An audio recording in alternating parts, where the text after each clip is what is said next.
Welcome to the newest episode of Beyond the Fame with Jason Fraley. I'm your host, Jason Fraley, picking the brains of the top filmmakers, musicians, and artists of our time. Jim Croce's son, A.J. Croce, pays tribute to his late father Sunday at Strathmore in North Bethesda, Maryland. I spoke with A.J. about his father's biggest hits, from You Don't Mess Around with Jim to Time in a Bottle, which was written about A.J. when he was still in the womb. AJ, thanks so much for joining us. Hey, my pleasure, man. How did this thing come together? I think I remember seeing it back before the pandemic. I guess it had to go on ice for a year, and now we're bringing it back. Yeah, everything did. I do these Croce Plays Croce concerts, dozen or more times a year between my usual touring, and it's really fun. I get to, play my father's music, my music, and the music that really connects us.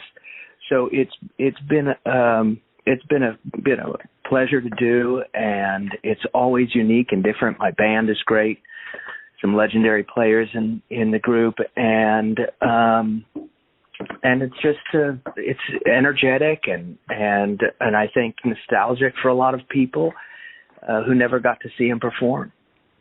Now, what are some of your father's hits that you will include in the set? Oh, I mean, many of the hits, Operator, Don't Mess Around with Jim, Leroy Brown, Time in a Bottle, I Got a Name, on and on. On and on, of course. Yeah. Whenever I talk to, sons or daughters of famous singers, and you go on to be an established artist in your own right, I'm always fascinated to hear, how you got into it to begin with. How old were you when your father died in that plane crash? You were pretty young, right? Yeah, I was just 2 years old. So I never really knew him personally. Very dim memories of being with him, but my I heard a million stories from the family, of course, and friends, and got to know him through his own recordings, home recordings, where he recorded everything that he was writing and practicing. And before he got to perform his own music, he would record, what he was going to play at a bar some night, and a lot of conversations with friends. So I got to know him that way, and I feel fortunate. Of course, I got started pretty young. I was playing piano from an early age. Piano is my first instrument. I didn't pick up guitar until my 30s. But I got started on tour when I was 18. B.B. King heard me play, asked if I'd go out on the road, and I played with a lot of R&B and blues soul artists, Ray Charles and Aretha and James Brown and the Nevilles, and toured all over the world, recording my own stuff and working with all kinds of amazing artists over the years. Yeah, and in those early days playing the piano, a little bit of a piano virtuoso yourself, didn't you suffer some sort of vision issues? And Ray Charles and Stevie Wonder music helped you work through it on the piano? Absolutely, yeah. I mean, I went blind when I was 4 completely, and sort of gradually got my sight back over 6 years. And during that time, I got turned on to Ray Charles, who I had heard since I could remember. And of course, I listened to my father's record collection, which had a huge impact. And even though I couldn't see which albums I was pulling out in the early days, I would see which ones I liked. And it was so diverse. It could be Otis Redding or Ray Charles or Stevie, or it could be, Woody Guthrie or Mississippi John Hurt or, Sam Cooke. Any kind of genre of music was in there, plenty of rock and roll and folk and jazz and blues, and just kind of the American songbook. I love that concept of, it's tragic that you never really got to know your father, but I love the concept of you discovering his music purely audially. You said you couldn't even see the album covers you were pulling out, but you're listening and falling in love with your dad's music and getting to know him in the process. That's a wild, unique intimacy of discovering your dad, man. Absolutely.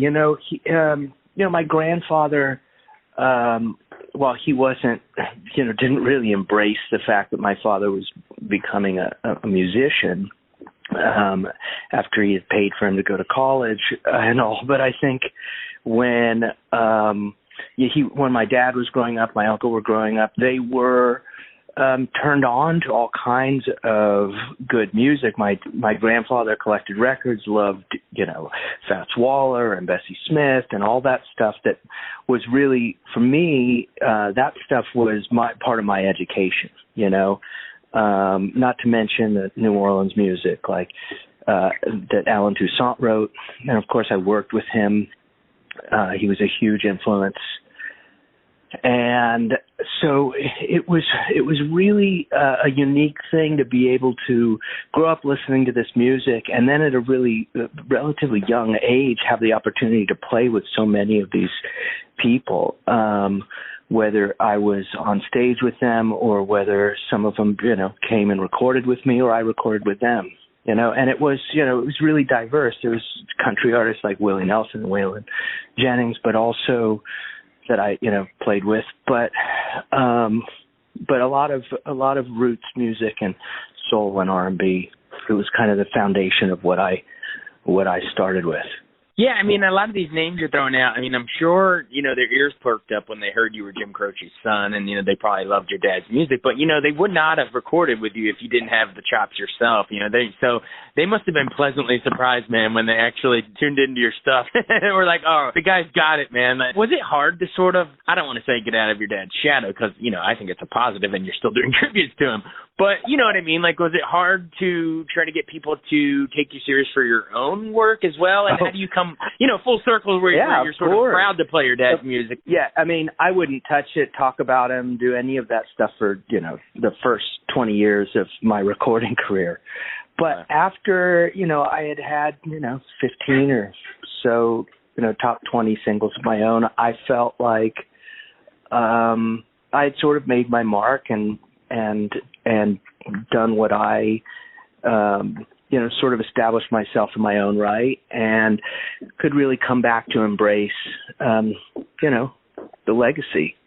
And, even though I was not performing his music or talking about him in public, I wear many hats in the music business. I have a publishing company and I really work to keep his legacy alive with in all different facets of what that means. And then also a couple independent labels. So I've been involved with promoting his music since I was in my late 20s, early 30s.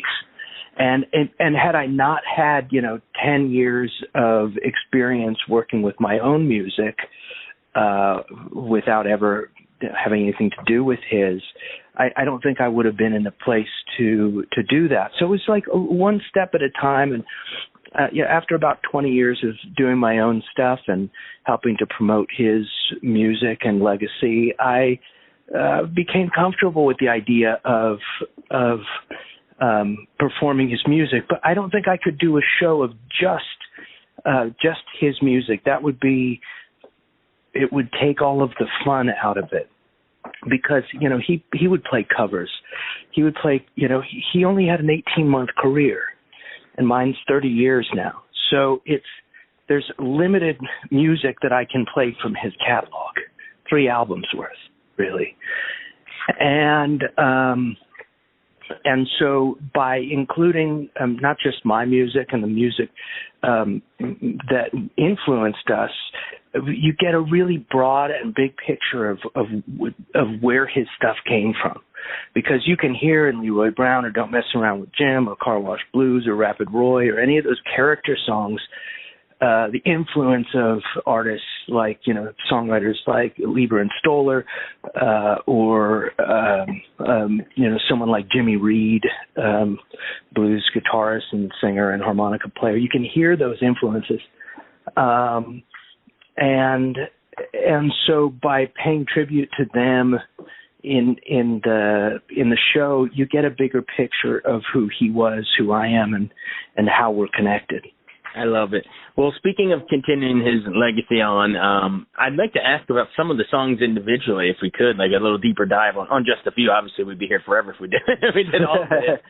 But Sure, I always love, one of my personal favorites was I'll Have to Say I Love You in a Song. It's not only a beautiful melody, but it's almost got that Elton John song vibe where it's almost like he's sort of saying it as it's coming to him. You know, I run out of things to say. I knew you'd understand it. Like talk about, is that the magic of that song, or what is it to you about I'll Have to Say I Love You in a Song that just makes it such one of the sweet all-timers? I think there was a sincere apology to my mother in that song. And I think he, I think he felt guilty about a number of things and feeling that he wasn't really able to express himself outside of music. You know, he was still very young, still learning, and so I mean. That's really it in a nutshell. It's so sincere. I love it, man. It's just one of my favorites ever. All right, well, Operator, it was a really interesting, catchy premise of a one-sided conversation with a phone operator trying to get the number of an ex-girlfriend or whatever. Right. Sometimes a great song is right in the premise, right? I don't want to give too much away because I tell these stories when I play and I tell the origins of them. Sure. But suffice it to say that that in the early 60s, around 64, I guess mid-60s, 64, 65, my dad was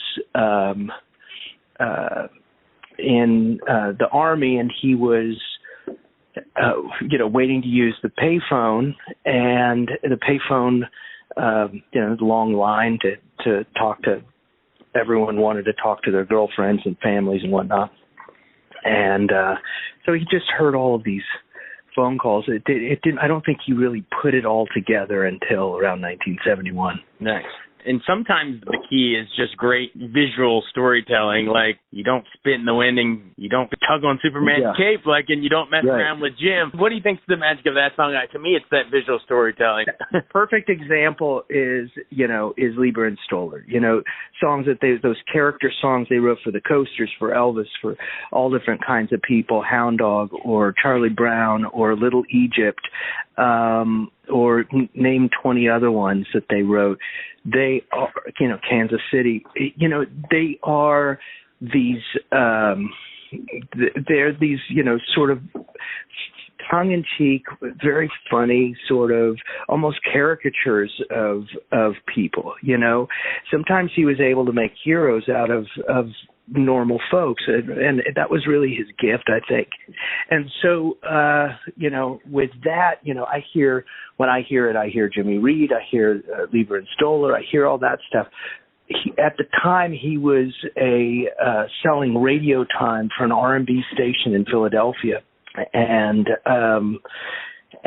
so there was this pool hall that he would go to regularly, that he, that would buy advertising on this R&B station, and there were some characters in there that were sort of inspirational for the writing of that tune. That's so cool. So those guys that are writing, Charlie Brown, he's a clown. Your dad hears that and turns it into You Don't Mess Around with Jim, Bad Leroy Brown. He learns to write those character songs himself. Now Leroy Brown and Jim are legends themselves.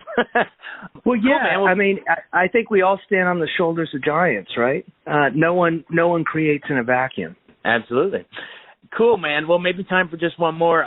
We got to talk Time in a Bottle, because when it first comes on, those first few little notes, it's almost like a chilling effect to it, and it's, you'll still even see that thing played today in some movies. If there's ever like a slow-mo sequence in X-Men or whatever, they'll still play X-Men, Time in a Bottle. Yeah, I remember that license. It's obviously it's a very personal song to me. It was something that was written for me. And this musical style of it is very unique. That song is really special, I think, for a number of reasons, not just with my connection, personal connection to it. but also because it was sort of the first song in the group of those 3 albums that was his sort of aha epiphany of really no longer just wearing his influences on his sleeve, but being completely, very, very original. And Time in a Bottle was sort of the breakthrough. And after that song, all of the rest of the music that people are familiar with was written in about a 6-month period of time. Wow. While he was on the road and recording 2 other albums. All in that short amount of time. The same thing happened with Chuck Berry. So many of those songs were written in a year or less. It happened with Little Richard. It happened with a lot of different artists that had this sort of just brief moment of just being completely connected to whatever it is, and just having the good fortune to be in the right place at the right time to be able to have it recorded. And it's such a rare occurrence that all of those things happen at once. Yeah, I guess it's whatever that connection to the universe opens up, man. You just seize it whenever it comes, and sometimes it comes in waves in a short span. Yeah. So you were saying that Time in a Bottle I know it was written about you. Was it when your mom was pregnant with you? Is that when he wrote it? Yes. Wow. Yeah. Man. And it's very interesting in listening to the demo, the very first, while he was writing it. It on one side of this, a work tape were all these cover songs he was going to perform at a little bar. He didn't have a record deal. He didn't really have management company, and he writes this on the other side of the tape, completely different than anything he was covering. There are Jimmy Rogers songs and there's a Merle Haggard song on the other side. There's all this different stuff that's on the other side of the tape, getting ready to play a show. And then he flips it over and writes Time in a Bottle. And it was that sort of, it was the song that started it. However that works for someone that's creating, I think that was the one where it got started. And once that was rolling, I think all of the other stuff really came out. Wow. And then right after this flourish of creativity you're speaking of, the tragedy in 1973, the plane crash, he was just 30 years old. That is so wild. And how old are you now, if you don't mind me asking? It's got to be that odd feeling where you've outlived your father. Oh, yes, by 20 years. Yeah. Yeah, I'm 20 years older than my father at this point. And it's, of course, I think that's something you consider, especially because his career was so stratospheric in such a short period of time. 18 months really flies by in our own lives. Oh, absolutely. I mean, you said you've outlived him by 20 years, which has got to be a mind bleep. I mean, that's got to be just a weird feeling. But is there anything you've learned about him, either through stories from your family or, watching old home videos or even doing deep dives, listening to the lyrics of his songs? I'm sure you've really reflected on, since you're an artist yourself, that's probably been a main source of it. But what have you learned about your dad as a person, not just as an artist, but as a man? Well, I think that what is most recognizable that may not be heard just in the songs is his sense of humor, and the idea that there's a lot of things in life that are pretty hard, but it's sometimes laughing is it's better than crying. And I think that having this sense of humor about things and taking the world with a grain of salt instead of letting it weigh on your shoulders was something that I really, really got from him and from what I know of him, of course. And I think that's a valuable lesson. Awesome. That's the perfect place to leave it. Well, again, everyone, it's called Croce Plays Croce. AJ's going to be playing his dad's music and some of his other stuff on Sunday, August 8th at Strathmore at 2 p.m. So get your tickets now. Hey, AJ, thanks so much for taking the time to join us and, and being so open about your father. And, I just wanted to say thank you for your family's music over the years. It's really meant a lot to me and mine. So I appreciate it, man. Absolutely. Take care. Thanks so much for joining us on Beyond the Fame with Jason Fraley. Remember to hit the subscribe button and give us a 5-star rating if you like what you hear. We'll see you next time.